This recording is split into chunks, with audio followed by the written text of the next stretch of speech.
ராமலிங்காபயம்.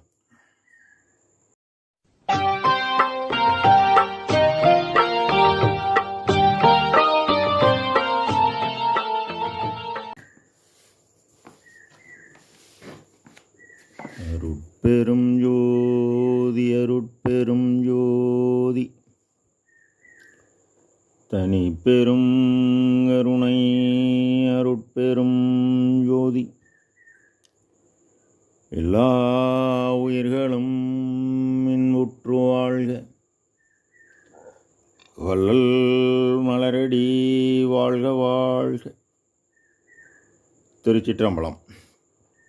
அருட்பெருஞ்ஜோதி ஆண்டவரின் பரிபூர்ண அருளை பெற்ற அருட்பிரகாசம் பெருமானின் திருவடிகளை மனமொழிமையால் போற்றி பணிகின்றேன் தயவுடன்.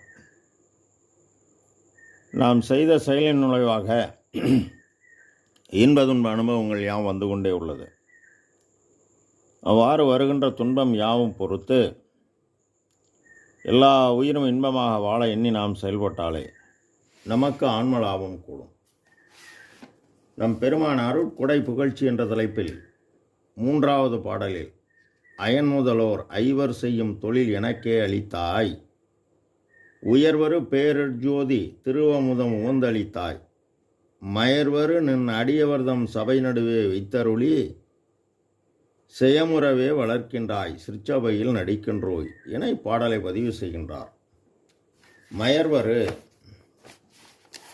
அதாவது மயக்க உலகில் என்றும் பொய்யான பொருளை மெய்யாக நம்பி ஆசை காரணமாக பெண் பொன் மண் மீது பற்று கொண்டு தோன்றுதலும் மறைதலும் உடைய மாயையில் ஆன்மா சிக்கி தன் உள்ள ஒளி இழந்து அறியாமையில் சிக்கி தேய்க்குவது மயக்கம்.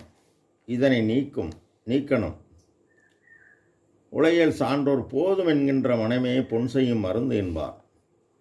அடியவர் யாரெனில் தன்னை அறியும் அறிவு தான் பெற்று மகரிஷி கூறுவது போல் ஆசை அருமின் ஈசனோடாயினும் ஆசை அருமின்.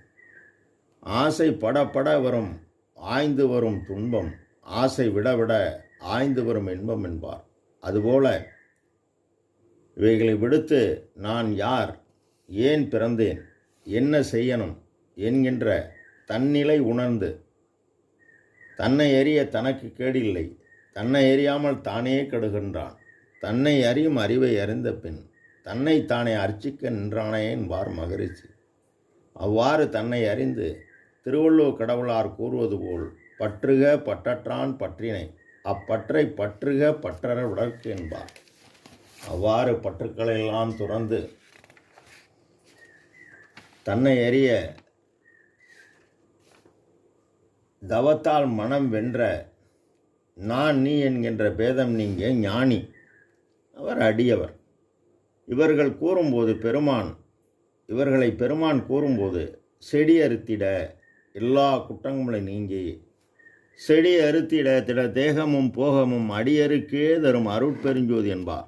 இதற்கு ஒருபடி மேலே போய் பொருள் புகழாதியை விடுத்து மரணமெனும் துன்பம் நீங்கி துன்பம் மறுத்து ஒரு சிவ துரிய சுகந்தனை அன்பருக்கே தரும் அருட்பெருஞ்சோதி என்பார்.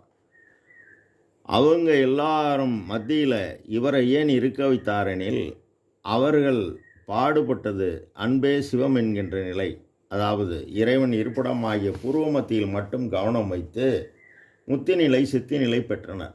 ஆனால் இவர் பாடுபட்டது கருணையே சிவம் என்கின்ற நிலை. இவர் ஆண்டவன் இருப்பிடமாகிய தன் பூர்வ மத்தியிலும் புறத்தில் எல்லா உயிரும் தம் உயிர் போல் உயிர்கருணை செய்தும் இறைவன் அருளை பெற்றார். சிறிய தயவு கொண்டு பெரிய தயவு பெற்றதால் வெற்றி பெற்று உயிரற்பால் தயவும் ஆண்டவருடமாகிய தன் தலைவனை ஆன்ம அறிவை கொண்டு அறிந்து கடவுள் நிலையறிந்த அம்மயமானதால் அவர்கள் மத்தியில் இவரை இருக்க வைத்துள்ளார். உயர்வரு பேரஜோதி அமுதம் அளித்தாய். பேரருள் என்பது பெரும் ஜோதி, பேரறிவு. ஜோதி என்பது பேராற்றல். அண்டத்தில் சிகரமாகவும் வகரமாகவும் உள்ளது. அதுவே பிண்டத்தில் அகரமாகவும் உகரமாகவும் உள்ளது. அகரமும் உகரமும் அழியா சிகரமும் வகரமும் ஆகிய வாய்மம் மந்திரமே என்பார். இறைவன் பொது, ஆன்மா பொது, எல்லா உயிருக்கும் இறைவனால் வழங்கப்பட்ட உபகார கருவி பசி பொது. அகரமாகிய ஆன்மொழி இயக்க ஜீவனாகிய ஜீவன் காற்றை ஜீவித்து வாழ்கிறது. வாழும்போது காற்றின் இயக்கமாகிய எண்ணம், நினைப்பு, செயல் யாவும் பிற உயிரின் முதல் துன்பமாகிய பசியை நீ போக்க உனக்கு ஆற்றல் கூடுகிறது. இந்த ஆற்றலை கூட கூட உபகார சக்தி ஆன்மாவுடன் கூட்டணும். ஆன்மா சிகரமாகிய இறைவனுடன் சிறிய தயவு கொண்டு பெரிய தயவு பெற்று தயவினால் தயாவண்ணம் ஆகி நிற்கும்போது உன் ஆன்மாவுடன் அருஜோதி வந்து கூடினால் அமுதம் உண்ணலாம். அவ்வாறு ஐயாவுக்கு அமுதம் இறைவன் அளித்தான். அதனால் படைத்தல், காத்தல், பக்குவம் வருவித்தல், துருசு நீக்குவித்தல், அருளல் என்னும் ஐவர் செய்யும் தொழிலை இறைவன் இவருக்கு வழங்கியுள்ளார். ராமலிங்காபயம். திருச்சிற்றம்பலம்.